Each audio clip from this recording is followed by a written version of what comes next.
আপনি কখনো ভেবে দেখেছেন যদি আচমকাই সূর্য নিভে যায় তাহলে পৃথিবীর কি হবে? আর সেই ভাবনা থেকেই চীনের বিজ্ঞানীরা বানিয়ে ফেলেছেন কৃত্রিম সূর্য। হ্যাঁ, চায়নার তৈরি করা এই আর্টিফিশিয়াল সান আপাতত 10 কোটি ডিগ্রি সেলসিয়াস তাপমাত্রা ধরে রাখতে সফল হয়েছে, যা আসল সূর্যের তাপমাত্রার প্রায় 6.5 গুণ বেশি। হ্যাঁ, মহাকাশে থাকা আসল সূর্যের চেয়েও প্রায় 6.5 গুণ বেশি তাপমাত্রা ধারণ করতে পারে চায়নার এই আর্টিফিশিয়াল সান। তবে এখানেই আসে সব থেকে বড় টুইস্ট। চায়নার তৈরি করা এই আর্টিফিশিয়াল সান শুধুমাত্র 1000 সেকেন্ড অথবা মাত্র 16 মিনিটের জন্যই আপাতত এই তাপমাত্রা ধারণ করতে সক্ষম হয়েছে। তবে চীনা বিজ্ঞানীরা প্রাণপণে চেষ্টা করছেন যাতে এই স্থায়িত্ব বাড়ানো যায়। আর সেটা যদি হয় তবে আনন্দবাজার অনলাইনে রিপোর্ট বলছে যে এই সাফল্য গোটা পৃথিবীর জন্য অত্যন্ত গুরুত্বপূর্ণ।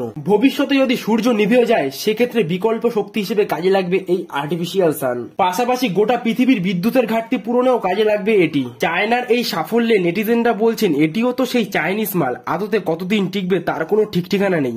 তবে এই কথাগুলো নিছকই মজা। চায়নার এই সাফল্য সত্যি একটি যুগান্তকারী আবিষ্কার। আশা করছি আমাদের এই ভিডিওটি আপনার বেশ ভালোই লেগেছে। তাহলে আর দেরি কেন, লাইক ও সাবস্ক্রাইব করে আমাদের পাশে থাকুন।